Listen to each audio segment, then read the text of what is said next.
শেরপুরের শ্রীবর্দীতে নির্বাচনী প্রচারের সময় বিএনপি ও জামায়াতের সংঘর্ষে আহত উপজেলা জামায়াত সেক্রেটারি রেজাউল করিম মারা গেছেন। চিকিৎসার জন্য হাসপাতালে নেওয়ার পথে তার মৃত্যু হয়। এছাড়াও এই ঘটনায় আহত হয়েছেন আরও অন্তত ৩০ জন।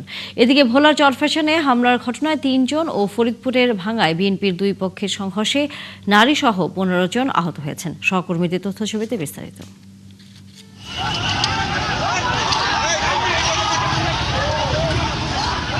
শেরপুরের ঝিনাইগাতিতে বিভিন্ন দলের প্রার্থীদের নির্বাচনী ইশতেহার পাঠের কর্মসূচির আয়োজন করে উপজেলা প্রশাসন।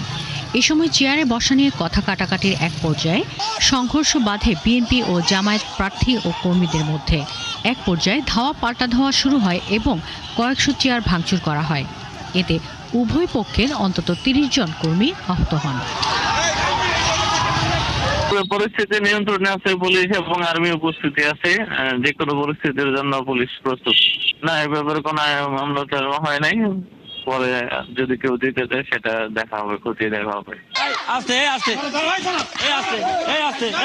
এদিকে ভোলার চরফ্যাশন পৌরসভার ৬ নম্বর ওয়ার্ডে কর্মী সমর্থকদের নিয়ে নির্বাচনী প্রচারে বের হন ইসলামী আন্দোলনের প্রার্থী কামাল উদ্দিনের মেয়ে মারিয়া কামাল। এই সময় জামায়াতের কয়েকজন কর্মী তাদের প্রচারে বাধা দেয় বলে অভিযোগ ওঠে। এক পর্যায়ে তারা সংঘবদ্ধ হয়ে তাদের উপর হামলা করে এলাকা ছাড়ার হুমকি দেন। দুটি জামাতের ভাই অকথ্য ভাষায় বিভিন্ন রকমের অকথ্য ভাষায় কথা বলা শুরু করলো এবং তারা আমাদেরকে বাধা প্রদান করলো আমাদের দাওয়াতি কাজে। ফরিদপুরের ভাঙ্গায় আওয়ামী লীগ থেকে বিএনপিতে যোগ দেওয়ার একদিন পর সংঘর্ষে জড়িয়েছে দুই পক্ষ।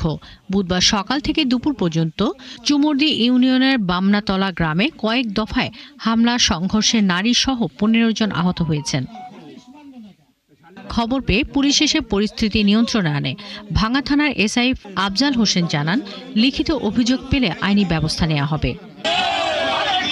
এদিকে বাগেরহাট ৪ আসনের স্বতন্ত্র প্রার্থী কাজী খায়রুজ্জামান শিপন নির্বাচনী প্রচারে নেমে নিরাপত্তাহীনতায় ভুগছেন বলে অভিযোগ করেছেন।